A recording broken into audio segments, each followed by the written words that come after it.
ቅዱሳንና እዛ ያሉ ሰዎች እርስ በራሳቸው የማማለል ስራ ይሰራል የሚል የቤተ ክርስቲያናችን ትምህርት የለም። ይሄ በእውነት ሽልማት ያሰጠዋል።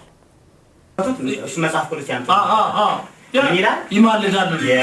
ስለዚህ ጳውሎስ አንተ ብትልም በል እንጂ እኛ ግን የሚማልደው አንልም።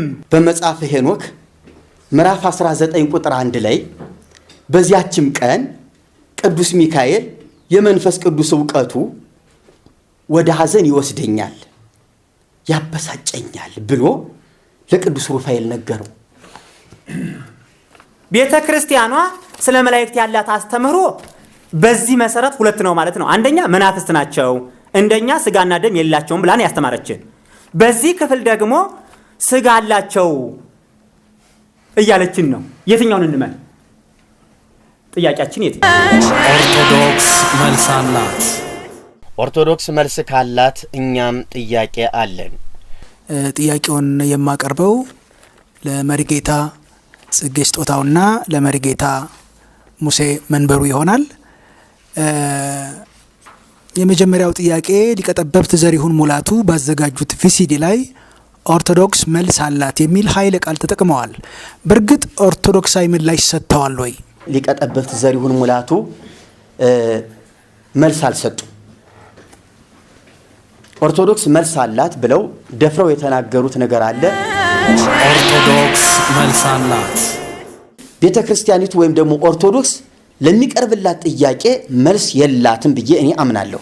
ምክንያቱም መልስ የላትም ብዬ የማምንበት በዋናነት ከዚህ ላይ የቀረቡትን ጥያቄዎችም ይሁን ከዚህ በፊትም አቅርበናቸው የነበሩትን ጥያቄዎች መመለስ ስላልቻለች ነው። ሊቀ ጠበብቱ ኦርቶዶክስ መልስ አላት ነው ያለው እንጂ እኔ መልስ አለኝ አይደለም ያለው። እኔ መልስ አለኝ ብሎ ቢል እንደገና ድጋሚ ጋብዘነው ለውይይት በቀረብን ነበር። አሁን እሱ ራሱን አገለለና ኦርቶዶክስ መልስ አላት ነው ያለው። እሺ ኦርቶዶክስ መልስ ካላት ጥያቄ አለ።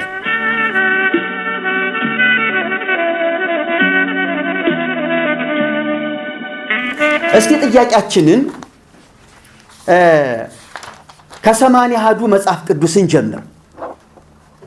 ቤተ ክርስቲያኒቱ 66 መጽሐፍ ቅዱስ አይበቀኝም፣ ይህ ለኔ በቂ አይደለም፣ ወደ 80 አሐዱ ከፍ ማድረግ አለብኝ ብላ ከ66 ወደ 81 ከፍ አድርጋለች መጽሐፍ ቅዱሷን።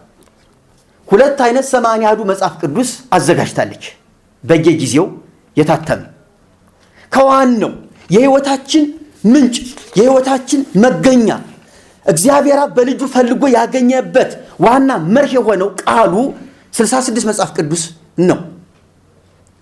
የዓለም አቀፍ አብያተ ክርስቲያናት አጥንተው መርምረው ከመጀመሪያ ከ325 ዓመተ ምህረት ጀምሮ አንዲት ቤተክርስቲያን ስትጠቀምበት የነበረችው 66 መጽሐፍ ቅዱስ ነው። አሁን የብሉይ ኪዳን አዋልድ መጻሕፍትን በመጨመር ቤተክርስቲያኒቱ 80 አሐዱ አድርጋለች መጽሐፍ ቅዱስን። የብሉይ ኪዳንን አዋልድ መጻሕፍት በመጨመር የሐዲስ ኪዳንን አዋልድ ሳይጨምር ማለት ነው። ይህ መጽሐፍ ቅዱስ በብፁዕ ወቅዱስ አቡነ ተክለ ሃይማኖት ፓትርያርክ በደርግ ጊዜ የነበሩ ታስታውሱ እንደሆነ ቢጫ ለባሽ ቤተክርስቲያኒቱ ዋና አባት የነበሩ ባሕታዊ በእሳቸው ዘመነ ፕትርክና የታተመ 80 አሐዱ መጽሐፍ ቅዱስ ነው። ይህ 80 አሐዱ መጽሐፍ ቅዱስ ሲጻፍ እሳቸው መቅድሙን ጽፈዋል። በእሳቸው ዘመን የተጻፈ ለመሆኑ ለምን እንዳስፈለገ ምክንያታቸውን አስቀምጠዋል። ከዚህ ላይ ከታች ስማቸውን አስቀምጠዋል። መቀጥለን ወደ ሁለተኛው ገጽ ስንገባ የብሉይ ኪዳን መጻሕፍት ይልና የብሉይ ኪዳንን መጻሕፍት ይዘረዝራል። የብሉይ ኪዳኑን ትክክለኛዎቹን 39ን ከዘረዘረ በኋላ የብሉይ ኪዳን ሁለተኛ የቀኖና መጻሕፍት ብሎ ለብቻቸው ለቅሞ አውጥቶ ነው ያስቀመጣቸው። የብሉይ ኪዳን ሁለተኛ የቀኖና መጻሕፍት በቅንፍ እንደውም አንዳንድ ቦታ አፖክሪፋ ብሏቸዋል። እነዚህን የብሉይ ኪዳን ተጨማሪ መጻሕፍቶች ሳያሰባጥሩ ለብቻቸው በአንድ ላይ አስቀምጠው 80 አሐዱ መጽሐፍ ቅዱስ ብለው አሳትመዋል። 39 ይህንን 27 የሐዲስ ኪዳን ቀጥለው ያሉትን ተጨማሪ መጻሕፍቶችን ብትጨምሯቸው ወደ 84 ከፍ ይላሉ። ለምን? ይሄ ሳያነጋግርም 81 ከሆነ በቁጥር መጉደል የለበትም። አንደኛ፣ ሁለተኛ፣ ሶስተኛ ተብሎ 81 መሙላት አለበት። ይሄ ተረፍ ነው፣ ይሄ ቅሪት ነው፣ ይሄ ተጨማሪ ነው፣ ይሄ እንደዚህ ነው ተብሎ የሚለካ አይደለም። ለምሳሌ ትንቢተ ኤርምያስን 1 ሰቆቃው ኤርምያስን ደግሞ 2 ብለን የቆጠርን እንጂ የኤርምያስ መጽሐፍ እስከሆነ ድረስ ዝም ብለን 1 አድርገን እንጠራው ተብሎ አልተቆጠረም። ምክንያቱም ሁለቱ የየራሱ ዓላማ ስላለው የጳውሎስ መልእክታት ይህ ሁሉ አንድ ስለሆነ ጳውሎስ 1 ብላችሁ ቁጠሩ ተብሎ አልተባለም። የየራሱ መልእክት ዓላማ ስላለው ምክንያት አለው። መጽሐፍ ቅዱስ 1 2 ተብሎ የሚቆጠርበት ምክንያት አለው። 80 አሐዱ ሲባልም በበቂ ምክንያት በአሳማኝ ምክንያት ስም ዝርዝሩ መታወቅ አለበት። ኦርቶዶክስ መልስ አላት። እሺ መልስ ካላት አሁንም ጥያቄ አለን። 80 አሐዱ አይደለም። እሺ ይሁን እንደተባለው 80 አሐዱ ይሁን ብለን እንቀበለው። ይህ 80 አሐዱ መጽሐፍ ቅዱስ ከታተመ በኋላ ከዚህ 66ቱ ምንም ልዩነት የሌለው ሆነ ማለት ምን ማለት ነው? ከተጨማሪዎቹ በስተቀር ሌላው ምንም ልዩነት የለው። ክርስቶስ ያማልዳል ነው ያማልዳል፣ ጠበቃ ነው ጠበቃ ነው፣ በቃ ምንም ልዩነት የለው። ግን አንዳንድ ቦታ ላይ ጎላ በማድረግ አስቀምጠዋል። ለምሳሌ ሽማግሌዎች የሚለው ቀሳውስት በሚለው ለመተካት ፊደሎቹን ጠቆር ባለ ቀለም አስቀምጠዋቸዋል። እነዚህን 80 አሐዱ መጽሐፍ ቅዱስ ያላችሁ ሰዎች ገለጥ አድርጋችሁ ብታዩ አንዳንድ ቦታ ላይ ጎላ ብለው የተጻፉ 3-4 መስመሮች ወይም አንድ አረፍተ ነገር ልታገኙ ትችላላችሁ። ልዩነት ያለ መሆኑን ያሳያል። ግን ያ ልዩነት በወንጌላውያን አብያተ ክርስቲያናትና በኦርቶዶክስ መካከል ልዩነት የሚያመጣ አይደለም፣ የቋንቋ ልዩነት ካልሆነ በስተቀር። 80 አሐዱ መጽሐፍ ቅዱስ ውስጥ 66ቱ የእግዚአብሔር ቃል ነው። ከ80 አሐዱ 66 ሲቀነስ 15 አይደለ? እነዚህ 66ቱ የእግዚአብሔር ቃል ናቸው። አብያተ ክርስቲያናት ምን የሚሉባቸው የሚጠቀሙባቸው መጻሕፍቶች ናቸው 66ቱ። 15ቱ ላይ ግን ችግር አለ ነው እያልን ያለ ነው። 15ቱ ላይ እንጂ ሙሉ 80 አሐዱ ላይ አይደለም። 66ቱ ላይ ችግር የለም።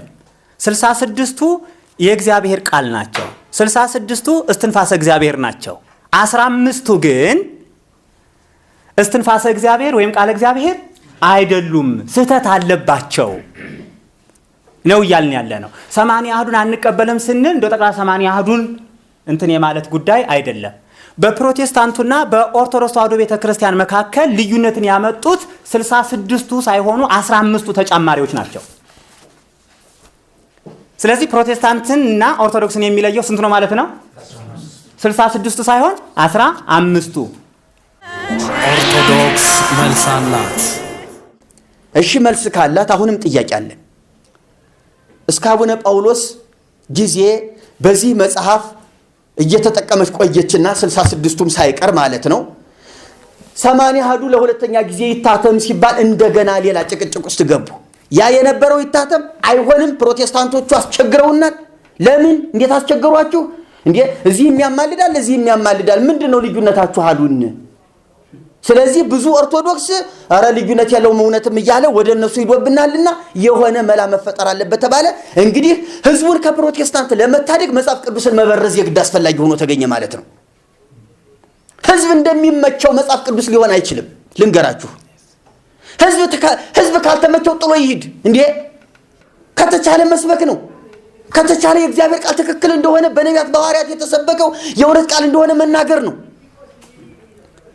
ያ ካልተመቸው ግን ምንም ማድረግ አንችልም። ሊጠፋ የተዘጋጀ ህዝብ እስከሆነ ድረስ አይደለም እንዴ? ከዚህ ውጭ ሌላ ምንም አማራጭ የለም። ምን ይሻላል ታዲያ? ህዝብ ከምናጣ መጽሐፍ ቅዱስን ቃሉን እንቀይረው። ያማልዳልን፣ ይፈርዳል። እንደዚህ ሊሆን አይችልም። እንደዚህ አድርገው ነው ይህን መጽሐፍ ቅዱስ ያዘጋጁት።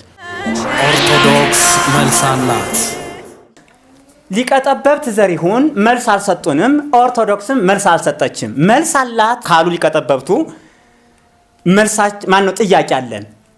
በየትኛው 80 አሐዱ በተባለው መጽሐፍ ላይ እንመራ?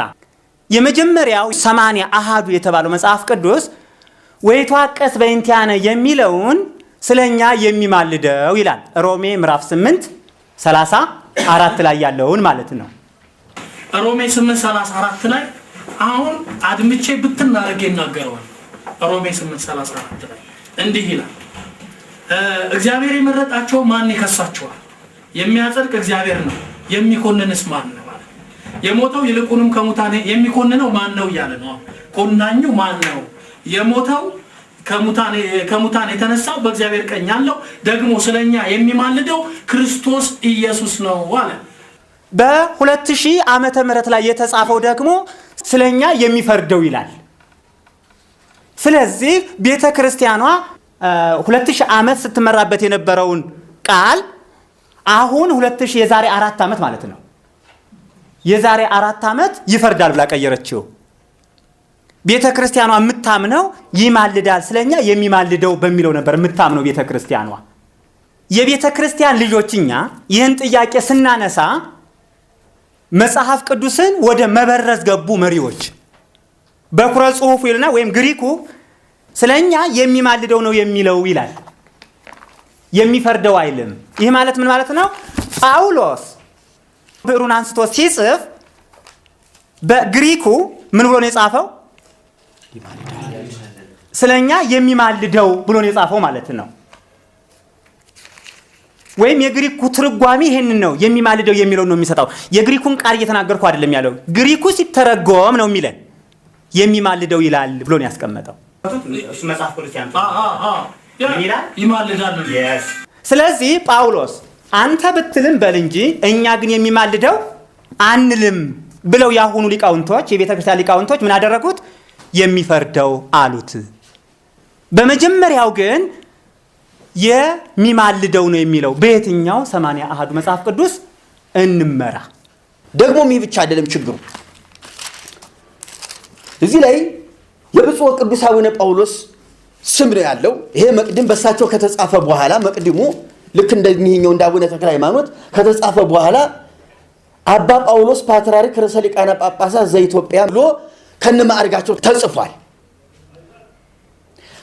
ቀጥለን ስንገባ የብሉይ ኪዳን አዲስ ኪዳን መጻሕፍት እንደምታዩት ያለምንም ልዩነት የብሉይ ኪዳን አዋልድ መጻሕፍት ተሰባጥረው ውስጥ ለውስጥ ገብተው ያለ ልዩነት ገብተው ተቀምጠዋል። ገብተው ሲቀመጡ ደግሞ እንደነበረው እንዳለ ቃላቸው አልተቀመጠም፣ እየተበረዘ ነው የተቀመጠው፣ እየተበረዘ። እንዲያውም አንድ ነገር ልንገራችሁ ተጨማሪ። ይህ መጽሐፍ ቅዱስ እነዚህን ሁሉ ይቀድማቸዋል። ይሄኛውን 66ም ይቀድማል፣ ይሄኛውንም ይቀድማል፣ ይሄኛውንም ይቀድማል። ራሷ ቤተ ክርስቲያኒቱ በራሷ ሊቃውንት ያሳተመችው መጽሐፍ ቅዱስ። ፕሮቴስታንቱ መጽሐፍ ቅዱስ በአማርኛ አስተርጉሞ ወደ ኢትዮጵያ ሳያመጣ ሳያስገባ የኢትዮጵያ መጽሐፍ ቅዱስ ማህበር ይሄንን ሳይሰራ ቤተ ክርስቲያኒቱ ራሷ ከንጉሠ ነገሥቱ ከአፄ ኃይለ ሥላሴ ጋር ተነጋግራ አፄ ኃይለ ሥላሴ ይሄ ሐሳብ ካለስ ችግር የለም ብለው የራሳቸውን ማተሚያ ከአውሮፓ አስመጥተው በራሳቸው ገንዘብ ማለት ነው፣ ብርሃንና ሰላም ማተሚያ ቤት የሚባለው በራሳቸው ገንዘብ በግላቸው ማተሚያ አስመጥተው ይሄ መጽሐፍ ቅዱስ ታተመ። እዚህ መጽሐፍ ቅዱስ መቅድም ላይ ምን ብሎ ይጀምራል? ሞዐ አንበሳ ዘእምነገደ ይሁዳ ቀዳማዊ ኃይለ ሥላሴ ስዩመ እግዚአብሔር ንጉሠ ነገሥት ዘኢትዮጵያ። በራሳቸው ገንዘብ ከመሆኑም በላይ የቤተ ክርስቲያኒቱን ሊቃውንት ዕብራይስጥኛ የሚያውቁ ለብሉይ ኪዳን፣ ግሪክኛ የሚያውቁ ከሐዲስ ኪዳን አሰባሰቡና ሊቃውንት በቤተ መንግስታቸው አንድ ኮሚቴ ያዋቀሩ።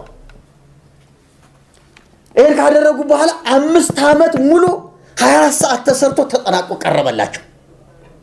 ከዚያ በኋላ የጠላት ወራራ መጣና ሳይታተም ቀረ። እንደገና መጥቶ ነው የታተመ የመጽሐፍ ቅዱስ። ስለዚህ እነዚህን ሁሉ መጽሐፍ ይቀድማል። ይሄ መጽሐፍ ቤተ ክርስቲያን በዚህ መጽሐፍ ስትመራ ነበር። ለምን ወደዚህ ብረዛ ውስጥ እንደገባች እንግዲህ የኛም ጥያቄ ነው። ኦርቶዶክስ መልስ አላት ለተባለው አሁን ጥያቄያችን ሆኖብናል ለኛ። ይሄ ነገር የሁላችን ጥያቄ ሊሆን ይገባል። የብሉይ ኪዳን ተጨማሪ የተባሉት ተጨማሪ ተብለው ለብቻቸው ነበር የተቀመጡት በመጀመሪያው መጽሐፍ ቅዱስ ማለት ነው። አሁንም የቤተ ክርስቲያን ልጆች እኛንና እኛን የሚመስሉት በሚጠይቁት ጥያቄ መሰረት ግራ ስለተጋቡ እናደባልቅባቸውና ግራ እናጋባቸው እየተባለ ነው። አይሆንም፣ በእጃችን አለ። አስቀድሞ እጃችን ላይ የሰጠን እግዚአብሔር የተባረከ ይሁን። ለልጆቻችን እናስቀምጠዋለን። ስህተትን ምን ለማለት ከእውነት እንዲለዩበት፣ ቤተ ክርስቲያኗ ተጨማሪ ብላ ነበር የያዘቻቸው። አሁን ግን ተጨማሪ የሚለውን አነሱት። ለምን? ፊትስ ለምን ተጨማሪ የሚለውን ጨመረች? አሁን ደግሞ ለምን ደባለቀች? ይሄ ትክክለኛ የሆነውን ጥያቄ ላለመመለስ ቤተ ክርስቲያኗ የወሰደችው እርምጃ ነው። ኦርቶዶክስ መልስ አላት። እሺ መልስ ካላት አሁንም ጥያቄ አለ።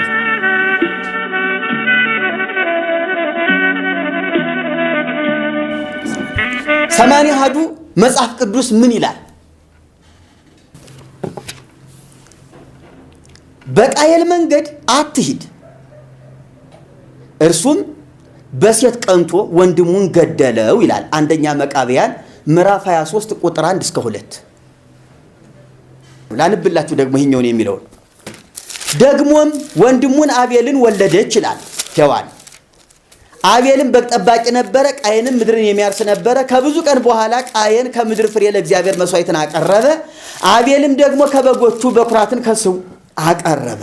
እግዚአብሔርም ወደ አቤልና ወደ መስዋዕቱ ተመለከተ፣ ወደ ቃየንና ወደ መስዋዕቱ ግን አልተመለከተም። ቃየንም እጅግ ተናደደ፣ ፊቱም ጠቆረ። እግዚአብሔርም ቃየንን አለው፣ ለምን ተናደድህ? ለምንስ ፊትህ ጠቆረ? መልካም ብታደርግ ፊትህ የሚበራ አይደለምን? መልካም ባታደርግ ግን ኃጢአት በደጅ ታደባለች፣ ፈቃዷም ወደ አንተ ነው። አንተ ግን በእርሷ ንገስባት። ቃየንም ወንድሙን አቤልን ና ወደ ሜዳ እንሂድ አለው። በሜዳም ላይ ቃየን በወንድሙ በአቤል ላይ ተነሳበት፣ ገደለው ይላል ዘፍጥረት 4:2 እስከ 8። አሁን ከመስዋዕት ጋር በተያያዘ ሁኔታ በስንፍና ባቀረበው መስዋዕት ሁኔታ እግዚአብሔር ወደ ቃየልና ወደ መስዋዕቱ አልተመለከተም። ወደ አቤልና ወደ መስዋዕቱ እግዚአብሔር ሲመለከት ቀና። ቅናቱ ይሄ ነው፣ ጠቡ ይሄ ነው። ወንድሙን ወደ ሜዳ ውስጥ የገደለበት ምክንያት ይሄ ነው። በሴት ቀንቶ ገደለው የሚል ታሪክ በፍጹም የለም። ግን ይህን ያህል ልዩነት አለ። ተመልከቱ። አቤልን የገደለው በሴት ምክንያት ነው ቃየል የሚል ይሄ ተጨማሪ አምጥቷል። መቃብያን 23 ከቁጥር 1 እስከ 2 ያለው ዕብራውያን ላይ ያለው እንደዚህ ይላል። አቤል ከቃየል ይልቅ የሚበልጥ መስዋዕትን ለእግዚአብሔር በእምነት አቀረበ። ቃየል አቤል ላይ የተነሳው ለእግዚአብሔር ባለው በመሰጠቱ ነው፣ በሚስት ጉዳይ አይደለም። አቤል በግ ጠባቂ ነበረ፣ ቃየል ገበሬ ነበረ። ሁለቱም ለእግዚአብሔር መስዋዕትን አቀረቡ። የእግዚአብሔር እይታ ወደ አቤል አዘነበለ። የአቤልን መስዋዕት እግዚአብሔር ተቀበለ። የቃየል መስዋዕት እንዳለ ቀረ። የዚህን ሰዓት ቃየል ተናደደና ወንድሙን ገደለው ነው የሚለው። ለዚህ ማስረጃ የሚለውን ላሳያችሁ። ስለ ሴት አይልም። አንደኛ ዮሐንስ መልእክት ላይ እንደዚህ ይላል 3 ከቁጥር 12 ላይ ከክፉ እንደነበረ ወንድሙንም እንደገደለ እንደ ቃየል አይደለም። ስለምን ገደለው? የገዛ ስራው ክፉ፣ የወንድሙ ስራ ጽድቅ ስለነበረ ነው ይላል። ስለ ሴት ነው ይላል። ቃየል አቤልን የገደለበት ምክንያት የጽድቅ ነው። አቤል ጻድቅ ስለነበረ፣ ቃየል ግን ስራው ምን ስለነበረ? ክፉ ስለነበረ ነው ብሎ ፍንትው አድርጎ ያሳየናል። ስለ ሴት ነው የሚለው ይህ ተጨማሪ ከ15ቱ ተጨማሪዎች መካከል አንዱ ውሸታም መጽሐፍ ነው የኛ ጥያቄ። ገንዘብህን ይላል ደግሞ ቀጥሎ ያለው ልዩነት፣ ገንዘብህን በከንቱ አትበትን በቀኝም አትበል ይላል መጽሐፈ ሲራክ ምዕራፍ 5 ቁጥር 1። አሁን መጽሐፈ ሲራክ ከ80 ከተጨማሪዎቹ መጽሐፍ አንዱ ነው። መጽሐፈ ሲራክ ገንዘብህን አትበትን በቀኝም አትበል ይላል። ይህንን በብሉይ ኪዳንም ቢሆን በአዲስ ኪዳን በፍጹም አናገኘውም። እንዲህ አይነት መልእክት፣ እንዲህ አይነት ስብከት ከነቢያትም ከሐዋርያትም አናገኝም። ጌታችን ኢየሱስ ክርስቶስ ምን አለ? ብልና ዝገት በሚያጠፉት ሌቦችም ቆፍረው በሚሰርቁት ዘንድ ለእናንተ በምድር ላይ መዝገብ አትሰብስቡ አለ። ያንን የሚያፈርስ ነው ጌታችን የተናገረው። አደጋ እኮ ነው ይህ እኮ፣ ለህይወታችን ሞት እኮ ነው። ለሁለት ጌቶች መገዛት አትችሉም አላለም እንዲህ ጌታችን? ለገንዘብና ለእግዚአብሔር ሁለት ጌቶች እኮ ነው ያላቸው፣ ገንዘብንና እግዚአብሔርን። ሁለት አምላክ እኮ ነው ያደረጋቸው። ዓላማን የሚያስት ነው፣ ህይወትን የሚያበላሽ ነው፣ ተልኮን የሚያሰናክል ነው። ብዙ ሞኞች ግን ገንዘብ አትበትን እያሉ እየሰበኩ ነው እንግዲህ እንደምናያቸው። ገንዘብን በቃኝ አትበል የሚለውን ልናገር። መጽሐፍ ቅዱስ ሲናገር እንደዚህ ይላል፣ ገንዘብን መውደድ የክፋት ሁሉ ስር ነው። አንዳንዶች ይህንን ሲመኙ ከሃይማኖት ተሳስተው በብዙ ስቃይ ራሳቸውን ወጉ ይላል። አንደኛ ጢሞቴዎስ ምዕራፍ 6 ቁጥር 10 ላይ። ያኛው መጽሐፍ ደግሞ በቃኝ አትበል ይላል። መጽሐፍ ቅዱስ ሲናገር እይክል ገብር ለክልኤ አጋዕዝት ተቀንዮ፣ አንድ ባሪያ ለሁለት ጌቶች መገዛት አይችልም ነው የሚለው። የሰው ሕይወት በገንዘቡ ብዛት አይደለም ይላል መጽሐፍ ቅዱስ። የሰው ሕይወት በገንዘቡ ብዛት አይደለም። ተጠንቀቁ፣ ከመጎምጀትም ሁሉ ተጠበቁ አላቸው። ሉቃስ 12 ከቁጥር 15 እስከ 21 ላይ ያለውን ብታነቡት ስለ ገንዘብ ነው የሚያወራን። ገንዘብ ምን ያህል ሰዎችን እንደሚያጠምድ፣ ከእግዚአብሔር አጀንዳ፣ ከእግዚአብሔር ፈቃድ፣ ከእግዚአብሔር ዓላማ ምን ያህል እንደሚያወጣ ነው የሚያሳየው። ሌላው ከሐሰተኛ ሌባ ይሻላል፣ ነገር ግን የሁለቱም ፍጻሜያቸው ሞት ነውና ውርደት ነው አለ ሲራክ 20 ቁጥር 25 ላይ። ምንም አሁን ሞትም ውርደትም ይሁን የሁለታቸው ግን ምን አለ ሲያወዳድር ከሐሰተኛ ሌባ ተሽሏል። እስቲ ሁለቱንም ከ10ቱ ትእዛዛት ውስጥ እናያቸው። በሐሰት አትመስክር፣ ደግሞ አንደኛው አትስረቅ አይደል እንዴ? ሁለቱንም እኮ ምዕራፍ 20 ላይ ነው የምናገኛቸው። በሐሰት አትመስክርም፣ አትስረቅም፣ ሁለቱም መለኮታዊ ህጎች ናቸው። የሲና ተራራ እየጨሰ የተነገሩ የተላለፉ መልእክቶች ናቸው። ስለዚህ ምንድነው ለህይወታችን የሚጠቅመው? ይህንን ያህል ብንቆልለው 81 አይደለም 281ስ ብናደርገው ለህይወታችን ሞት ከሆነ ምን ያደርግልናል? ከሐሰተኛ ሌባ ይሻላል በፍጹም የማይሆን ጉዳይ ነው። ስለዚህ ይሄ ምንድነው ነው? ብሉይ ኪዳንንም ሐዲስ ኪዳንንም ምን አይልም ያማከለ ጽሑፍ አይደለም። ለምሳሌ ዘጸአት ምዕራፍ 20 ከቁጥር 15 ላይ አትስረቅ በሐሰትም አትመስክር ይላል። አንደኛ ቆሮንቶስ ላይ የሰረቀ ከእንግዲህ ወዲህ ምን አይበል አይስረቅ ይላል። ነገር ግን በዚያ ፈንታ ለጎደለው የሚያካፍለው እንዲኖርለት በገዛ እጆቹ መልካምን እየሰራ ይድከም ይላል መጽሐፍ ቅዱስ። አትስረቅ ነው የሚለው ብሉይ ኪዳንም አዲስ ኪዳንም ማለት ነው። 80 አሐዱ መጽሐፍ ቅዱስ የሚጠፉ በእኔም የሚስቱ ሰዎች ፈጽመው ይበዙ ዘንድ የአዳምም ልጆች ይጠፉ ዘንድ ይህን በተናገሩ ጊዜ እኔ ደስ ይለኛል። ለሚዋረድልኝ ለአዳም አልሰግድም በማለት እግዚአብሔር ስለ አባታቸው ስለ አዳም ከማር ያዋርዶኛል አለ። 3ኛ መቃብያን 1:15 ዲያብሎስ የተዋረደው ለአባታችን ለአዳም አልሰግድም በማለት ነው ማለት ነው። በ80 አሐዱ መጽሐፍ ቅዱስ እይታ እውነተኛው አምላክ ክብሬን ለሌላ ለማንም አልሰጥም ያለ አምላክ ክብሩን ለአዳም አይሰጥም። ለአዳም ይሰገድለት ዘንድ እግዚአብሔር አዋጅ አያውጅም። ለአዳም ተሰገደ የተባለው ዲያብሎስም በዚህ ምክንያት እንዳልወደቀ እርግጠኞች ነን። እግዚአብሔር ክብሩን ለሌላ ለማንም ስለማይሰጥ የዲያብሎስ መዋረድ የሚለው የዲያብሎስ አልሰግድም ብሎ ነው ለአዳምና ለሔዋን ከክብሩ የወረደው የሚለው አስተምህሮ ከ66ቱ የመጽሐፍ ቅዱስ አስተምህሮ ጋር ይጋጫል ነው። እሱ ለምሳሌ ኢሳይያስ 14 አውጡልኝ። ኢሳይያስ 14 ላይ እንደዚህ ይላል፣ አንተ የንጋት ልጅ የአጥቢያ ኮከብ ሆይ እንዴት ከሰማይ ወደቅ? አሕዛብንስ ያዋረድክ አንተ ሆይ እንዴት እስከ ምድር ድረስ ተቆረጥክ? አንተም በልብህ ወደ ሰማይ አርጋለሁ፣ ዙፋኔንም ከእግዚአብሔር ከዋክብት በላይ ከፍ ከፍ አደርጋለሁ፣ በሰሜንም ዳርቻ በመሰብሰቢያ ተራራ ላይ እቀመጣለሁ፣ ከደመናዎች ከፍታ በላይ አርጋለሁ፣ በልዑል እመሰላለሁ። ስለዚህ የዲያብሎስ ወይም የሰይጣን ትልቁ እንትን ውድድሩ ከእግዚአብሔር ጋር ነው። እኔ እንደ እግዚአብሔር ሆናለሁ፣ እኔ እንደ እግዚአብሔር መሆን ነው የምፈልግ። በዚህ ምክንያት ነው የወደቀው። ለዚህም ደግሞ ሌላ መረጃ ልንገራችሁ።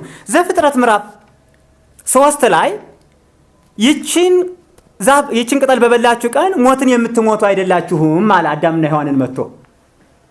እንስሳ ሲሉት እንደ እግዚአብሔር ክፉንና ደጉን የምታውቁ ስለሆነ ነው። በዚህ ምክንያት ነው አትብሉ ያላችሁ ነው ያላችሁ አይደል? አሁን ከማን ጋር ነው ማለት ነው ነገሩ? ከእግዚአብሔር ጋር ነው የዲያብሎስ እንትን። ለምሳሌ ቅድም ጠቅሶታል።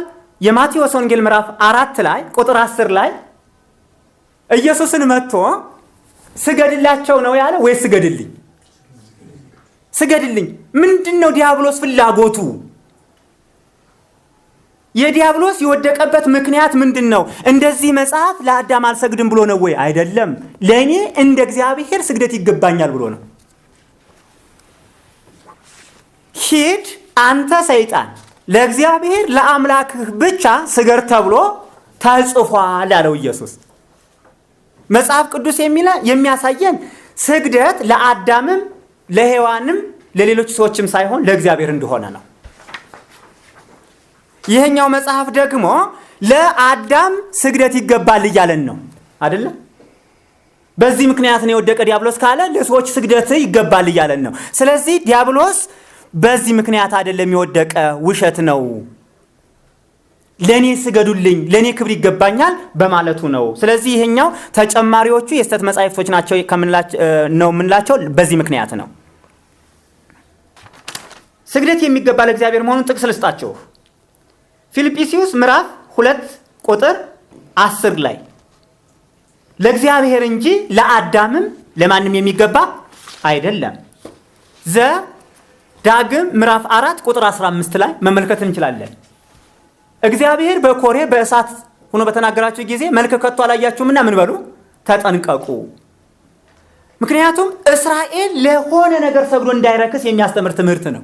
ለአዳም ስግደት ቢገባ ኑሮ እኮ ከፊት ጀምሮ የነበረ ቢሆን ያ ጽሑፍ አይጻፈም ነበረ። ኢሳይያስ 45 ቁጥር 23፣ ማቴዎስ 4 ቁጥር 10፣ ዘዳግም 6 13 ላይ ያለውን በግልጽ ያስቀምጥልናል። በመጽሐፈ ሄኖክ ምዕራፍ 19 ቁጥር 1 ላይ በዚያችም ቀን ቅዱስ ሚካኤል የመንፈስ ቅዱስ ዕውቀቱ ወደ ሐዘን ይወስደኛል ያበሳጨኛል ብሎ ለቅዱስ ሩፋኤል ነገረው። አያችሁ፣ ሚካኤልና ሩፋኤል ሲጨዋወቱ ሚካኤል ብሶቱን ለሩፋኤል ይነግረዋል። የተሰማውን ስሜት፣ የተፈጸመውን ስህተት፣ ብስጭቱን ለምን መሆን እንደሌለበት ነው እንግዲህ ለሩፋኤል እየነገረው ያለ። እንዲህ አይነት መጽሐፍ ተብሎ ይያዛል እንዴ? እንዲህ አይነት መጽሐፍ የህይወት መመሪያ ይሆናል እንዴ? ለመሆኑ መንፈስ ቅዱስ የሚያሳዝን ስራ ይሰራል እንዴ? ለመሆኑ መንፈስ ቅዱስ ያበሳጫል እንዴ? መንፈስ ቅዱስ ያጽናናል አይደል የተባለው? መንፈስ ቅዱስ ያረጋጋል አይደል የተባለው? መንፈስ ቅዱስ እኮ ራስን የመግዛት ጸጋ ነው ያለው አይደል እንዴ? እኔ እንጃ ይህን መጽሐፍ ከዚህ በኋላ ምን ብለው እንደሚያርሙት። አዎ መንፈስ ቅዱስ ይሳሳታል፣ መላእክትን ያበሳጫቸዋል ብለው በድርቅና ይቆሙም እንደሆነ ወገኖቻችን እንጃ ምን እንደሚሉ እኔ ግራ ይገበኛል ከዚህ በኋላ። በዚያች ቀን ቅዱስ ሚካኤል የመንፈስ ቅዱስ ዕውቀቱ ወደ ሐዘን ይወስደኛል ያበሳጫኛል የሚለውን መርጌታ ጽጌ እንዳለው እሺ፣ በዚህ መጽሐፍ ሄኖክ 19 ቁጥር 1 ላይ ያለውን ይዘን ብንሄድ ቅዱስ ሚካኤል ከዲያብሎስ በምን ይለያል? ቅዱስ ያሰኘዋል እንዴ? መንፈስ ቅዱስ እኮ እግዚአብሔር ነው። ስለዚህ የእግዚአብሔር ዕውቀቱ የእግዚአብሔር ጥበቡ ያናድደኛል ካለ ሚካኤል ከዲያብሎስ በምን ሊለይ ነው? ይህ ክፍል ሚካኤልን አያከብርም አይደለም? ሚካኤልን የሚያከብር ክፍል አይደለም። የሚካኤልን ስም የሆነ ነገር የቀባ ነው ወይም ጠላሸት ቀብቶታል። ሚካኤል ያላለውን እንዳለ አድርጓል። ሚካኤል ቅዱስ ነው ማለት ነው የእግዚአብሔርን ሐሳብ ብቻ የሚያደርግ መልአክ ነው።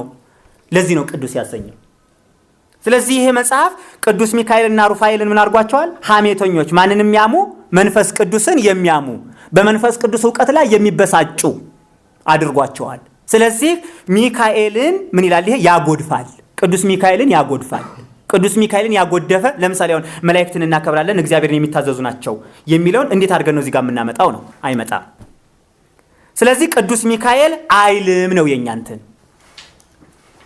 መንፈስ ቅዱስን የሰደበ ኃጢአቱ አይሰረይለትም ይላል። ቅዱስ ሚካኤል ተሰርዮለት ነው ይህን ተናግሮ እስካሁን ቅዱስ የተባለው። ስለዚህ መጽሐፈ ሄኖክ ቁጥር 19 አንድ ላይ ያለውን ቃል ቤተ ክርስቲያኗ እንድትመለከተውና እርማት እንድትወስድበት ነው። አይ ቅዱስ ሚካኤል አዎ ተሳድቧል ካለ ታስቀጥለው። እኛ ግን ቅዱስ ሚካኤል ማንን አልተሳደበም?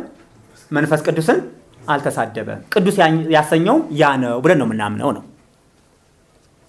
የአዳም ልጆች በዓለሙ ሁሉ ይበዙ ዘንድ በጀመሩ ጊዜ እንዲህ ሆነ፣ ሴቶች ልጆች ተወለዱላቸው።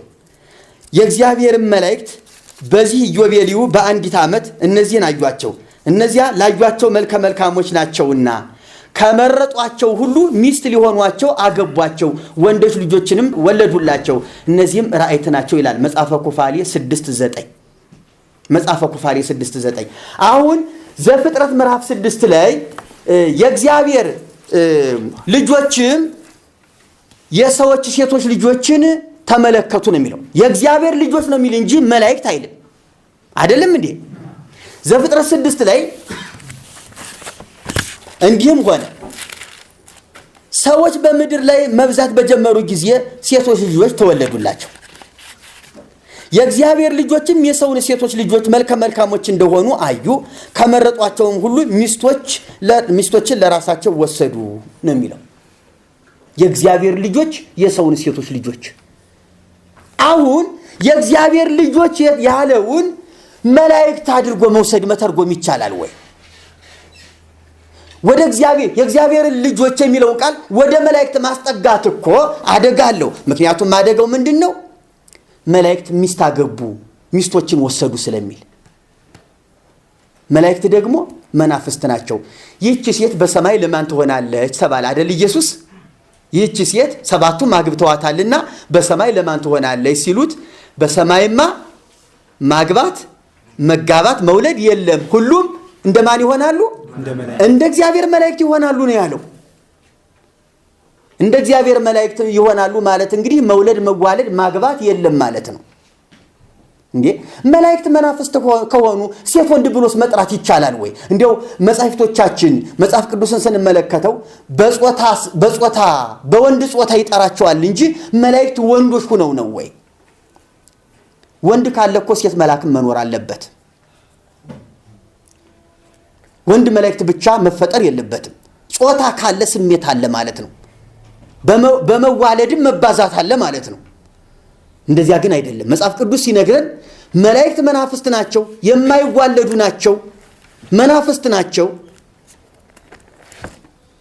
ደግሞም የመጽሐፍ ቅዱስ ምሁራን እንደሚናገሩትም በእውነትም ደግሞ እንደሆነው በቁጥር አንድ ጊዜ የተፈጠሩ ከቁጥር በሞት የማይጎድሉ የማይቀንሱ በመዋለድም የማይጨምሩ ናቸው። እውነት ውሸት? እውነት ነው። በመዋለድ ቁጥር አይጨምሩ፣ በመሞትም አይቀንሱ። መላእክት እንዲህ ናቸው። የመላእክት ጋብቻ ኩፋሌ 6:9 ላይ ያለው የአዳም ልጆች በዓለሙ ሁሉ ይበዙ ዘንድ በጀመሩ ጊዜ እንዲህ ሆነ፣ ሴቶች ልጆች ተወለዱላቸው። የእግዚአብሔር መላእክትም በዚህ ኢዮቤልዩ በአንዲት ዓመት እነዚህን አዩአቸው፣ እነዚያ ላዩአቸው መልከ መልካሞች ናቸውና ይልና ከመረጧቸው ሁሉ ሚስት ሊሆኗቸው አገቧቸው፣ ወንዶች ልጆችንም ወለዱላቸው፣ እነዚህም ራእይት ናቸው ይላል ኩፋሌ 6:9 ላይ።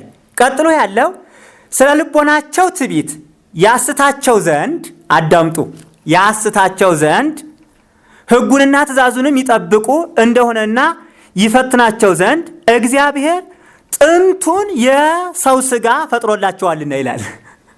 ለማን? ለመላእክት። ቤተ ክርስቲያኗ ስለ መላእክት ያላት አስተምህሮ በዚህ መሰረት ሁለት ነው ማለት ነው። አንደኛ መናፍስት ናቸው፣ እንደኛ ስጋና ደም የላቸውም ብላን ያስተማረችን። በዚህ ክፍል ደግሞ ስጋ አላቸው እያለችን ነው። የትኛውን እንመን? ጥያቄያችን ይሄ ነው። የትኛውን እንመን? መላእክት ስጋ አላቸው? እስኪ ድምጻችሁን ከፍ አድርጋችሁ ተናገሩ። አላቸው? ሁለት አይነት ትምህርት አይሆንባትም ወይ? ዕብራውያን 1 ላይ እንሄድ። ስለ መላእክትም መላእክቱን መናፍስት አገልጋዮችንም የእሳት ነበልባል የሚያደርግ ይላል። ኢየሱስ ክርስቶስ አንድ ጊዜ በባህር ላይ ሲመጣ ሐዋርያት መንፈስ ያዩ መሰላቸውና ፈሩ ይላል። መርከብ ውስጥ ነው። ኢየሱስ ክርስቶስ ምን አላቸው? ከትንሣኤው በኋላ ለመንፈስ ስጋና አጥንት የለውም። ምን እያላቸው ነው? እኔ ግን ስጋና ደም አለኝ፣ ይሄው የሚዳሰስ ነገር አለኝ፣ የሚጨበጥ ነገር አለኝ፣ መዳሰስ ትችላላችሁ ብሎ ስጋና ደም እንዳለው መላእክት ግን ስጋና ደም እንደሌላቸው በግልጽ አስተምሯል ኢየሱስ። እዚህ ጋር መናፍስት መንፈስ ማለት እኮ የማይያዝ የማይጨበጥ ማለት ነው።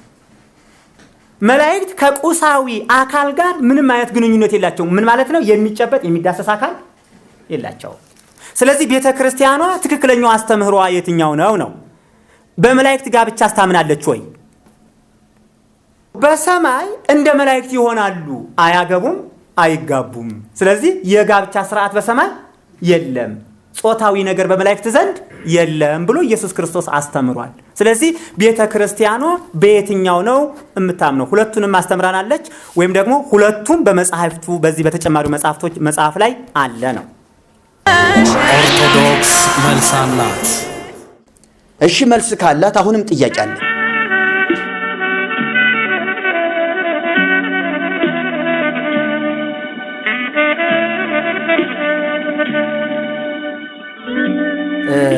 በዚሁ አሁንም በተያያዘው ሐሳብ ላይ ኦርቶዶክስ መልስ አላት ከሚለው ጥያቄ ጋር የተያያዘ ከ80 አሐዱ መጽሐፍ ቅዱስ ወጣ ብለን ደግሞ ወደ ሐዲስ ኪዳኑ ገድላትና ድርሳናት እንመጣለን። ወደ ሐዲስ ኪዳናቱ ገድላትና ድርሳናት መጻሕፍት ስንመጣ እውነት ለመናገር ሊቃውንት መክረው ተሰብስበው አይተው ገምግመው ይህ ትክክለኛ የቅዱሱ ታሪክ ነው፣ ይህ ትክክለኛ የመላኩ ታሪክ ነው ብለው ትክክለኛ ጥናት አጥንተው መረጃ አቅርበው ወስነው ያሳለፉትም አይደለም። ማንም ሰው ከመቃብር ቤት ተቀምጦ የእመቤት የፍቅር እንደሳት አቃጠለኝ፣ የክርስቶስ ሰምራ ፍቅር እንደው ልቤን እንደሳት አነደደው፣ ስለሷ ምን ልሁን አይነት ስሜት የገቡ ሰዎች የጻፉት ነው። መጀመሪያውኑ አጻጻፋቸው ጀምሮ እስከ አካሄዳቸው ድረስ የተበታተነ ነገር ነው፣ የተሰበሰበ ነገር የላቸውም፣ ያልተገመገሙ መጻሕፍቶች ናቸው። ስለዚህ ጸሐፍኩ የጻፍኩትን ጽፌያለሁ ብሎ ነው አንድ ሰው ጀመረ ጨርሶ ትቶት ቁጭ የሚለው። በስመ አብ ብሎ ይጀምራል፣ ለዓለም ዓለም ብሎ ይጨርሳል። አሁን ቤተ ክርስቲያኒቱ እንደዛም ሆኖ የመጡት የብራና መጻሕፍቶችን ወደ አማርኛ ተርጉማ ግማሽ ግዕዝ ግማሽ አማርኛ እያደረገች ብዙ ድርሳናትና ገድላትን ጽፋለች። እነዚያም ደግሞ ለምዕመናን መማፀኛ ከክፉ መናፍስ መጠበቂያ የሆኗቸው ዘንድ ነው ብለው መግቢያው ላይ ያስቀምጡልናል። እሺ አንዳንዶቹን እናንሳ በጥቂቱ። ቅዱሳን ከሚባሉት በዋነኝነት ሰማያውያን መላእክት ቅዱሳን መላእክት ናቸው። ለነሱም ድርሳናት አሏቸው። ድርሳናቱ የሚገርማችሁ ነገር እያንዳንዱ መልአክ የየወር ድርሳን ነው ያለው፣ የየቀን የለው። ለምሳሌ ሚካኤልን መጽሐፉን ብታዩት ይህ ድርሳነ ሚካኤል በ12 ወር የተለካ ነው። የህዳር የታይሳስ የህዳር 12 የህዳር ዝም ብሎ ከ1 እስከ 30 እንዳይመስላችሁ። የህዳር 12 ቀን ብቻ፣ የታይሳስ 12 ቀን ብቻ፣ የጥር 12 ቀን ብቻ፣ በየወሩ 12 ቀን ብቻ የመዘገበ ታሪክ ነው። እንግዲህ ሚካኤል አሁን በቤተ ክርስቲያኒቱ አካሄድ ሚካኤል ታምር ያደረገው ወይም ከእግዚአብሔር የተላከው በዓመት 12 ጊዜ ብቻ፣ ለዚያውም ደግሞ ቀኖቹ 12 ሳይለቁ። ሚካኤል በየቀኑ ሊላክ ይችላል፣ በየሰዓቱ ሊላክ ይችላል፣ በየደቂቃውም ሊላክ ይችላል። ስለዚህ ድርሳነ ሚካኤል በእንደዚህ አይነት ገብርኤልም ሩፋኤልም ሌሎችም መላእክት እንደዚሁ ናቸው። ለምሳሌ ድርሳነ ሚካኤል ላይ ገጽ 32 እስከ ገጽ 40 የሚናገረው ነገር አለ። ሚካኤል ክንፉን ወደ ሲኦል አንድ ግራ ክንፉን እንዲህ ይዘረጋል። ግራ ክንፉን ወደ ሲኦል ሲዘረጋ ሲኦል ውስጥ ያሉ ነፍሳት እገሌና እገሌ ሳይባሉ ግፍፍ ብለው አንድ ጊዜ በሚካኤል ክንፍ ላይ ይሰፍራሉ። ያንን ይዞ ይወጣል። ይመለስና ቀኝ ክንፉን ደግሞ እንደገና በዚህ በኩል ይዘረጋዋል። ያንን ሲዘረጋ አሁንም ከሥላሴ በስተቀር ቁጥራቸውን ማንም የማያውቃቸው እልፍ አእላፍ ኃጥአን የነበሩ ጻድቃን ሆነው በሚካኤል ክንፍ ይወጣሉ በየወሩ። በተለይ ህዳር ላይ የህዳር ሚካኤል በጣም ትልቁ በዓል ነው የሚካኤል ተብሎ ነው የሚታሰበው። በዚህ እንዲህ ያደረገ ሚካኤል በየወሩ በየዓመቱ ዳርም እንዲህ ያደረገ ነፍሳትን ከስላሴ በስተቀር ቁጥራቸውን ፍጥሩ የማያውቃቸው እንግዲህ ሲኦል ውስጥ ምንም ነፍሳት የለም ማለት ነው። በዚህ ስሌት ብንሄድ ሚካኤል ያመነ የተጠመቀ አይመርጥም። እዚያ ውስጥ ሲገባ ዝም ብሎ ናፍሶ የሚያወጣው እድል ያገኘ እንደምንም ብቻ ዘሎ ከሚካኤል ክንፍ ማረፍ ነው። ደግሞ መናፍስት ናቸው። ነፍሳት ደግሞ እንግዲህ እንደፈለገ ተንጠላጥለው መውጣት የሚችሉበት አቅም አላቸው። እንደ ስጋ ግዝፈት የላቸው። ያን ያህል መውጣት የሚችሉበት አቅም አላቸው። ይህን ስናስብ ሲኦል ባዶ ናት። እንዲህ ከሆነ ደግሞ በኢየሱስ አምኖ ኢየሱስ ብቻ ማለት የውሸት ይሆናል። በድርሳነ ሚካኤል ስሌት ከሄድን በኦርቶዶክስ ቤተክርስቲያን 3 ደቂቅ ይባላሉ። 3 ልጆች ወይም 3 ብላቴኖች ናቡከደነጾር ከእሳት የጣላቸው። እነዚያ 3 ብላቴኖች ለጣዖት አልሰግድም ብለው ወደ እሳት በተጣሉ ጊዜ በእሳቱ ውስጥ 4ኛ ሰው ሲመላለስ ታይቷል አየሁ አለ ንጉሱ። እንዲያውም ያማልክት ልጅ ይመስላል አለ። አሁን እኔ እዚህ ዝርዝር ትንታኔ ድርሳን ላይ አልቆይም። ሚካኤል ነው ብሎ ድርሳነ ሚካኤል ላይ እናገኛለን። እነዚህን 3 ልጆች 4ኛ ሆኖ ያወጣቸው የታያቸው ከነሱ ጋር አብሮ የተመላለሰ የዘመረ ሚካኤል ነው ፈጥኖ ደራሹ ብሎ ድርሳነ ሚካኤል ላይ እናገኘዋለን። ይህንን የምናገኘው ደግሞ የታይሳስ ሚካኤል ነው። ገጽ 114 እስከ 115 ሚካኤል ነው ያወጣቸው ይላል። ድርሳነ ገብርኤል ደግሞ 3 ልጆች ከእሳት ያወጣ ገብርኤል ስለመሆኑ ድርሳነ ገብርኤል ግንቦት ወር ገጽ 119 ላይ ዘግቦት ይገኛል። ድርሳነ ራጉኤል ደግሞ 3 ልጆች ከእሳት ያወጣ ራጉኤል እንደሆነ በግልጽ ያስቀምጣል። እነዚህ 3 ልጆች ከእሳት የገቡት አንዴ ብቻ ነው በትንቢተ ዳንኤል ውስጥ የምናገኘው። እሳት ውስጥ አንድ ጊዜ ከገቡ 4ኛ ሆኖ ሲመላለስ የታየ ደግሞ አንድ መልአክ ብቻ ነው። ታዲያ ድርሳነ ገብርኤል ላይ ካገኘን፣ ሚካኤል ላይ ካገኘን፣ ራጉኤል ላይ ካገኘን ምናልባት ድርሳነ ሩፋኤልም ስላላየን ይሆናል እንጂ ሩፋኤል ላይም ሊኖር ይችላል። ለዚህ ነው ሁሉም በየመቃብሩ ተኝቶ የሚካኤል ፍቅር አነደደኝ እያለ የገብርኤል ፍቅር አነደደኝ እያለ የየራሱን የሚጽፈውና ለስህተት ተጋላጭ ናቸው ብሎ ሐመረ ተዋሂዶ ራሱ የማኅበረ ቅዱሳን መጽሔት እንዲህ አለው። እንዲህ አይነቱን ክፍተትም ስላዩ ነው እነሱ ራሳቸው። የትኛው መልአክ ነው እነዚህ ልጆች ከእሳት ያወጣ? የትኛው ድርሳነ ሚካኤል ነው መታረም ያለበት? ድርሳነ ገብርኤል ነው ወይስ ራጉኤል ነው መታረም ያለበት? የትኛው ነው? ሚካኤል ለመሆኑ ገብርኤል ለመሆኑ ራጉኤል ለመሆኑ እርግጠኞች ናቸው? ዝም በተባለበት ቦታ ዝም ማለት ለምን አቃታቸው? ዝም ካለ እግዚአብሔር ታዳጊ ላከ ካለ ዝም ቢሉ ምን ቸገራቸው? ስለዚህ እንዲህ አይነት ችግሮች አሉ በየድርሳናቱ ስንመለከት። ሌላው ደግሞ ጥምቀት ስንመለከት መቼም በኦርቶዶክስ ቤተክርስቲያን ስለ ጥምቀት በጣም ጥንቃቄ የተሞላበት ትኩረት አለ። አንድ ሰው የሚጠመቀው አንድ ጊዜ ነው። ሴት በ80 ቀኗ፣ ወንድ በ40 ቀኑ ጥምቀት ይከናወናል። ክርስቶስ ሰምራ ግን በጾም በጸሎት በቅድስና የኖረች እናት ናት ብለው ነው የሚያምኗት። ስለዚህ የክርስቲያን ቤተሰብ ናት፣ የቅዱሳን ወላጆች ናት፣ ከቅዱሳን ቤተሰብ የተወለደች ናት። ይህች እናት በምንኩስና በጾም በጸሎት የኖረች እግዚአብሔርን የምትፈራ እንዲሁም ሚካኤል ጠባቂ ይሁንሽ ተብሎ ሚካኤል የተሾመላት እናት ናት። በገድለ ክርስቶስ ሰምራ መሰረት እንደዚህ ተብሏል። ግን ጣና ባህር ውስጥ ገብታ እየጸለየች ባለችበት ጊዜ ሙሴ፣ ኤልያስ፣ ዮሐንስ መጥምቅ ሆነው ከሰማይ መጡ። ለምን መጣችሁ አለቻቸው። ልናጠምቅሽ። እንግዲህ በ80 ቀኗ የተጠመቀች ሴት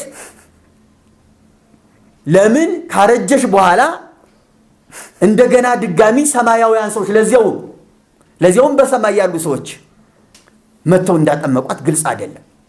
እውነት ለመናገር የጥምቀትን አካሄድ ከንቱ የሚያደርግ አስተምሮ ነው እዚህ ላይ ያለው። ለአንዲት ሴት ለግሏ የሆነ ነገር ነው ተብሎ የሚቸል የሚባል ጉዳይ አይደለም።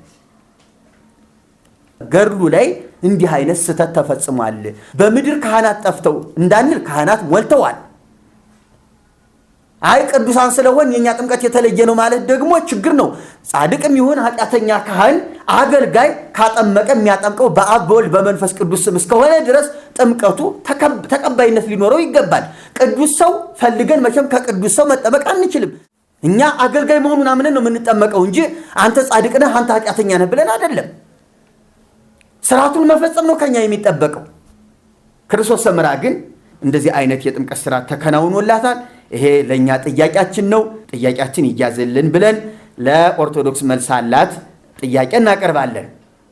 ሌላው ዲያብሎስን ለማስታረቅ ያደረገችው ሙከራ ምንም ባይሳካ እንደው እንደ ሰውኛ ጥሩ ነበረ።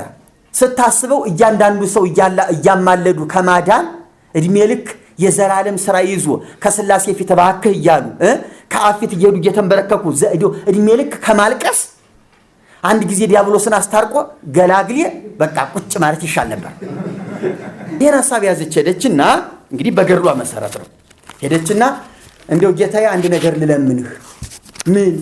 ዲያብሎስን ማርልኝ። ፈገግ አለና አይ ወዳጄ ይሄን ልመና ካንቺ በፊት የነበሩ ካንቺ በኋላም የሚነሱ አልለመኑኝም። እሺ ካለሽስ እሺ ሂጂ አላት። ሚካኤል እስቲ ተከተላት ለማንኛውም አለ። ወዚያ የሚፈጠረውን ችግር እንደው ሁኔታው ይኖራልና እስቲ ሚካኤል ተከተላት አለው። ሚካኤል የቁጣ ሰይፉን መዘዘና ከበስተኋላ ሂጂ አላት። ሄደችና ከሲኦል በር ላይ ቆመችና ሳጥናኤል አለችው። ድምፅ ሰማ። ና ከፈጣሪህ ላስታርቅህ ብዬ እየጠራሁህ ነው። እኔ ክርስቶስ ሰምራ እኔ በኃጥአን ላይ ነግሼ በኖርሁበት በቀድሞ ስሜ ሳጥናኤል እያለ የሚጠራኝ ማን ነው ብሎ ሲል እኔ ክርስቶስ ሰምራ ነኝ አለችው። አንቺንማ ከቦታሽ ከስፍራሽ ብመጣ ድል ነስተሽ አባረርሽኝ፣ ደግሞ ጭራሽ ከስፍራ የመተሽ ትጠሪኝ ጀመር አለና እንዲህ በሰንሰለት እንደታሰረ እንዲያው እንዲህ አለና ሳብ ቢያደርጋት ሲኦል ገባች። ሚካኤል ዘራፍ አለና ተከታትሎ ገባ። ሲገቡ ሁለቱም ክርስቶስ ሰምራ ሚካኤልም ሲገቡ ሲኦል እንዳለ ብርሃን ሆነች። ያ ጨለማ ተወገደ። አንተን ቢካልህ የተቀመጥክባቸውን በሙሉ አሉና እንደው ሁሉንም ልቅምቅምቅምቅም አድርገው ይዘዋቸው ወደ ፈጣሪያቸው። ወዳጄ ክርስቶስ ሰምራ ሰይጣን እንድላደረግሽው ብሎ ደስ ብሎት ጌታም ተቀበላትና በይ እነዚህ ልጆች ሁኑሽ ይዘሻቸው ወደ ርስትሽ ግቢ ብሎ ሸኛት ይባላል። አሁን አስቡ፣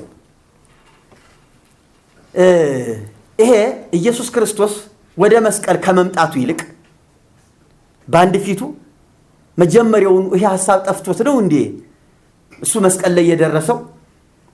እሱ በመስቀል የተሰቀለው ያን ያህል መከራ የተቀበለው ዲያብሎስን ታርቆ የሰው ልጅን መማር አቅቶት ነው? መላእክት ደግሞ ከወደቁ ንስሐ እንደሌላቸው የታወቀ ነው። እግዚአብሔር ለእርቅ እነሱን እንደማይደራደር የታወቀ ነው። የማይሆን ነገር በየድርሳናቱ እየተወራ ነው፣ በየገድላቱ እየተሰበከ ነው ያለው። መርጌታ ጽጌ እንደዚህ ጋር ሊቀ ጠበብት ዘሪሁን እንደዚህ ብለው ነበረ። ቅዱሳን ከሞቱ በኋላ አንድ ሰው ከተፈረደበት በኋላ ቅዱሳን ወደ ሲኦል ሄደው ነፍሳት አያዋጡም፣ አያማልዱም፣ የማማለድ ስራ የለም በዛ ብሏል ሊቀ ጠበብቱ ብሏል። ይሄ አያፈርስበትም ወይ?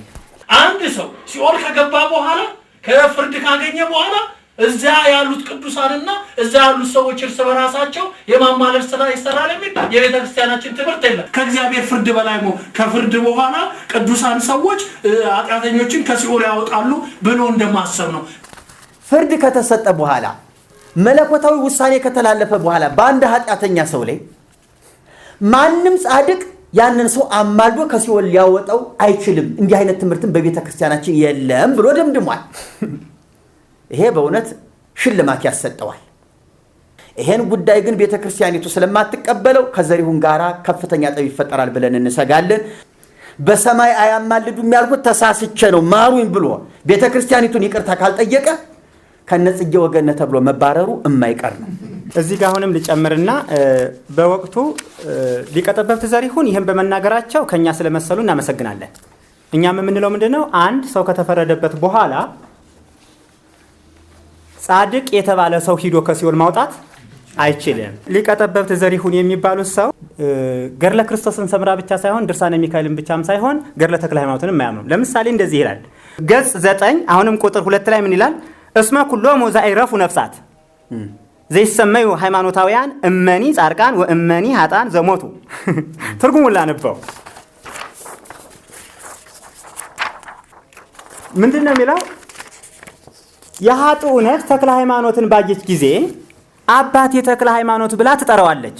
ክቡር አባታችን በዚች ነፍስ ጥቂት በጎ ስራ ባገኘባት ጊዜ ከፍርድ በኋላ ማለት ነው ስሙን በመጥራት ዝክሩን በመዘከር ቢሆን ቃል ኪዳን እንደተቀበለ ወደ ፈጣሪው አመልክቶ መንግስተ ሰማይ ያግባታል፣ ተመለሽ ይላታል ማለት ነው። እና ሊቀ ጠበብቱ ገድለ ተክለ ሃይማኖትን አያምኑም ወይ አላነበቡትም ወይም አልተቀበሉትም። ስለዚህ እንደኛ ታድሶ ናቸዋ። እሱን ቤተ ክርስቲያን ተወሰን። አንድ ሰው ሲኦል ከገባ በኋላ ከፍርድ ካገኘ በኋላ እዚያ ያሉት ቅዱሳንና እዚያ ያሉት ሰዎች እርስ በራሳቸው የማማለል ስራ ይሰራል የሚል የቤተ ክርስቲያናችን ትምህርት የለም።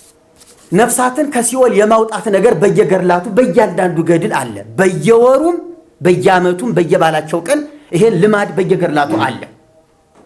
ዘሪሁን የራሱ ቢናገር ጥሩ ነበረ፣ ግን የቤተ ክርስቲያን ትምህርት የለም ነው ያለው። የቤተ ክርስቲያን እንዲህ አይነት ትምህርት ከሌለ ለምን እኛ እንባረራለን? ለምን እኛ እንሰደዳለን? ጥያቄያችን ሊሆን ይገባል። ዘሪሁን ይሄ የኔ ጥያቄ ነው ካለ ለምን የቤተ ክርስቲያን አድርጎ አቀረበው? ቤተ ክርስቲያን የወከለችውን ያህል ሆኖ እየተናገረ ነው ያለውና ይሄ ምናልባት ጥያቄው ለእርሱ ቢከብደውም እኛ ግን የቤተ ክርስቲያኒቱ ጥያቄ ማቅረባችን አልቀረም። ኦርቶዶክስ መልስ አላት። ልብ በሉ። በሰውና በእግዚአብሔር ዝክሩን ያልዘከረ ቃሉን ያልጠበቀ ከርስቱ ከመንግስተ ሰማያት የተለየ ይሆናል። ክርስቲያን ወይም ጻድቅም ኃጥም ቢሆን የሞቱ ሰዎች ነፍስ ሁሉ ከክቡር አባታችን ከተክለ ሃይማኖት ዘንድ ሳይደርሱ አይወስዷቸውም። እንግዲህ ሪፈር ለተክለ ሃይማኖት ይጻፋል ማለት ነው። እሳቸው ብይን ከሰጡ ነገር ሁሉ በጎ ነው ማለት ነው። እሳቸው በበጎ ካዩት ነገር አያችሁ፣ ጻድቅም ይሁን ኃጥም ይሁን ከተክለ ሃይማኖት ዘንድ ሳያደርሷቸው ወደ የትም አይወስዷቸው። ይሄ ምን ማለት ነው? የክርስቶስን ስፍራ መካከለኝነትን ለአንድ ሰው የመስጠት አደጋ ነው። ይሄ ከወንጌል ጋር ፈጽሞ ጸር ነው፣ ጠላት ነው፣ ጸረ ወንጌልነት ነው። ጻድቁን ማክበር በእንደዚህ አይነት መንገድ አይደለም። ቅድም መርጌታ ሲል ነበረ እነ ሚካኤልን ማክበር፣ እነ ሚካኤልን ቅዱስ ማለት በእንደዚህ አይነት ስሜት አይደለም። በዮሐንስ ወንጌል የተቀመጡትን ዋና ዋና ርዕሶች ለተክለ ሃይማኖት ተሰጥቷቸዋል። ይህ መማፀኛችን፣ ይህ አስተማሪያችን፣ ይህ መድኃኒታችን፣ ይህ አለኝታችን፣ ይህ ነፃ አድራጊያችን፣ ይህ የመንግስተ ሰማያት ፈለማችን፣ ይህ በታረዝን ጊዜ ልብሳችን፣ ይህ በተራብን ጊዜ እውነተኛ ምግባችን፣ ይህ በተጠማን ጊዜ የህይወት መጠጣችን፣ ይህ በደከምን ጊዜ ምርኩዛችን። እነዚህ ቃላቶች እኮ በቀጥታ ከወንጌል ጋር የተያያዙ የክርስቶስ ናቸው። አላብራራቸውም። እኔ አላብራራም። እነዚህን ቃላቶች ከክርስቶስ ውጪ ለሌላ የሚገቡ ናቸው የሚል ካለ ጸረ ክርስቶስነት ካልሆነ በስተቀር አይኑን ያፈጠጠ ምንም ሌላ ተልኮ አለው ብዬ እኔ አላምንም። የተክለ ሃይማኖት መንግስተ ሰማያት ነው ያለው ወይስ የእግዚአብሔር መንግስተ ሰማያት? የምንወርሰው የትኛው መንግስት ነው? እዚህ ጋር የሚለው ገላትያ ላይ ያለው እንዳንበው ልጆችም ስለሆናችሁ እግዚአብሔር አባት ብሎ የሚጮህ የልጁን መንፈስ በልባችሁ ውስጥ ላከ። ስለዚህ ከእንግዲህ ልጅ ነህ እንጂ ባሪያ አይደለህም። ልጅም ከሆንክ ደግሞ በክርስቶስ የእግዚአብሔር ወራሽ ነህ ነው የሚለው። በማን በኩል? በክርስቶስ። በተክለ ሃይማኖት በኩል አይልም፣ በማርያም በኩልም አይልም፣ በገብርኤል በኩልም አይልም።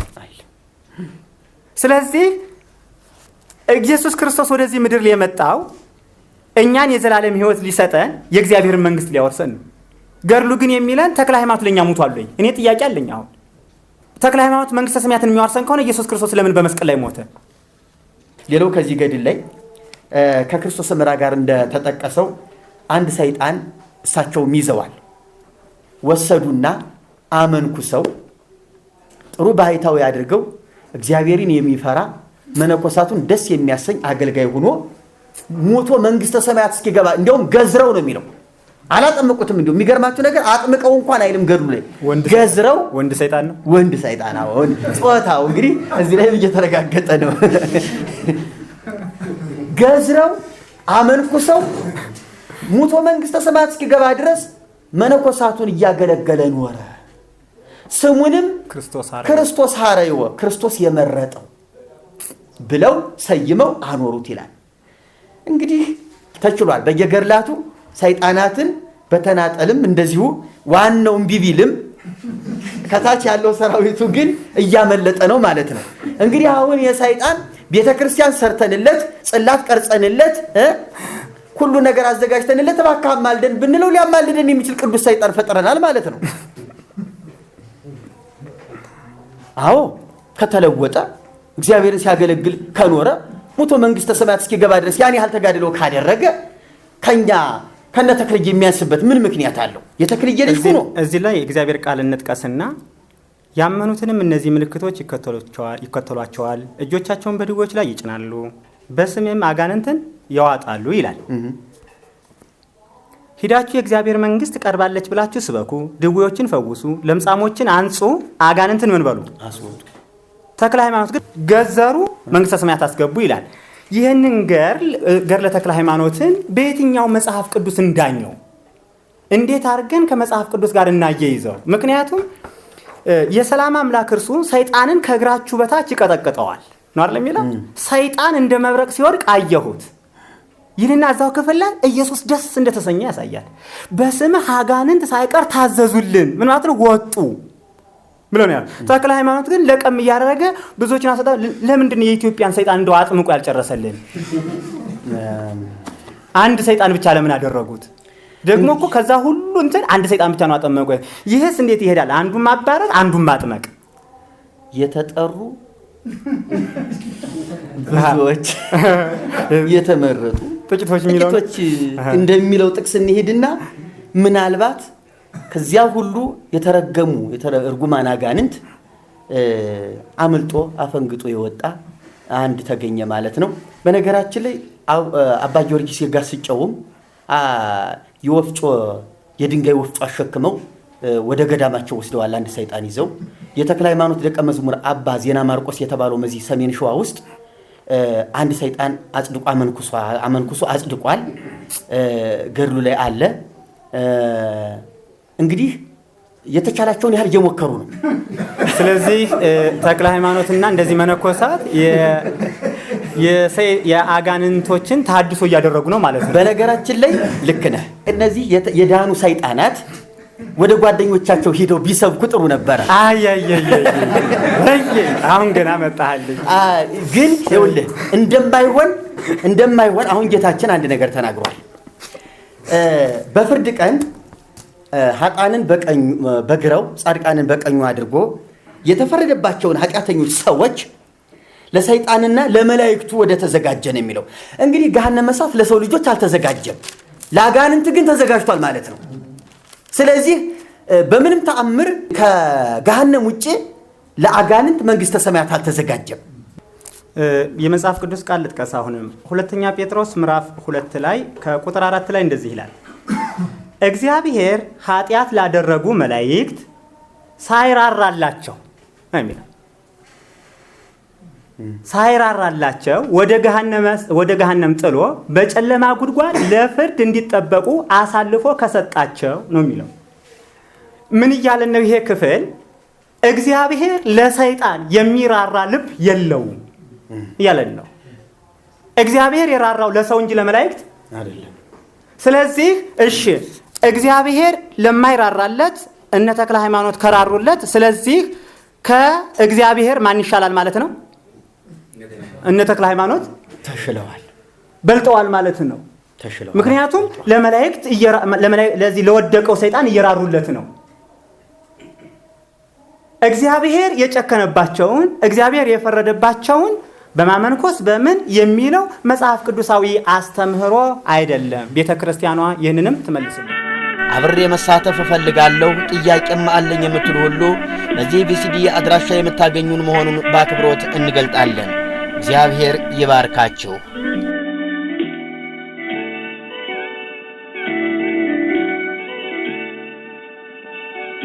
ኢየሱስን ተቀብያለሁ ያለውና መርጌታ ነኝም እያለ እያጭበረበረ ያለው ሙሴ መንበሩ ነው። ዘማኒ ዘሊዮን ዘአሬዮ ዘመቅዶኒ ወሱሉድ ዘማኒ ዘሌወን ዘአሬወስ ዘመቅዶኒዎስ ውሉድ ሙስና ስሁት ኑፋቄ ሙስና ስሁት ኑፋቄ ነገረ ዘሪሁን ዋህድ ነገረ ዘሪሁን ዋህድ ኢየሱስ ይበቃናል በማለትና ማርያም እንደኛው ናት በማለት የድንግል ማርያምን አማላጅነት የማይቀበሉ ናቸው። ማርያም እንደኛ ሰው ናት የሚሉ ሰው ናት በማለታችን እንደ መናፍቅ ከተቆጠርን ከሃዲ ከተባል ማርያም ፍጡር አይደለችም ወይም ሰው አይደለችም ልዩ ፍጥረት ናት ማለት ነው ኦርቶዶክስነት ማለት ነው በሳቸው እይታ። ከቅዱሳን አባቶች ከሊቃውንት ጋር ተስማምተን ኢየሱስ በቂያችን ነው ብንል እኛ ኃጢአት የለብንም።